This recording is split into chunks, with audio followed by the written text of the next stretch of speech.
Hi friends, welcome to TNPSC guide channel. சண்டை பிழைகள் பார்த்துருந்தீங்களா? அந்த ரூலில் இது கண்டினியூஷன். 2, 3, 4, 5 வேற்றுமை உருபும் பயனும் உடன் தொக்கு தொகையில் வல்லினம் மிகும்.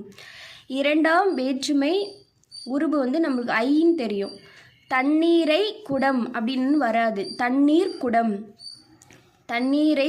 தண்ணீரை உடைய குடம், அந்த இடத்துல உடன் தொக்கு தொகையில் வல்லினம் மிகும். அதே மரம் குட்டல் பெட்டி, மரத்தால் ஆன பெட்டி அப்படின்னு வரணும், மரப்பெட்டி. அதனால் இது உடன் தொக்க தொகை. 3ஆம் வேற்றுமை உருபும் பயனும் உடன் தொக்க தொகை மரப்பெட்டி. கருப்பு சட்டை, ஐ ஆள் கூ, கருப்புக்கு சட்டைன்னு வராது. கருப்புனால் ஆன சட்டை, ஏன்னா கருப்பு கலர் உடைய நிறமுடைய சட்டை அப்படின்னு வரும். விழிப்புணல், விழினது புனல், புனல்னா தண்ணின்னு சொல்ல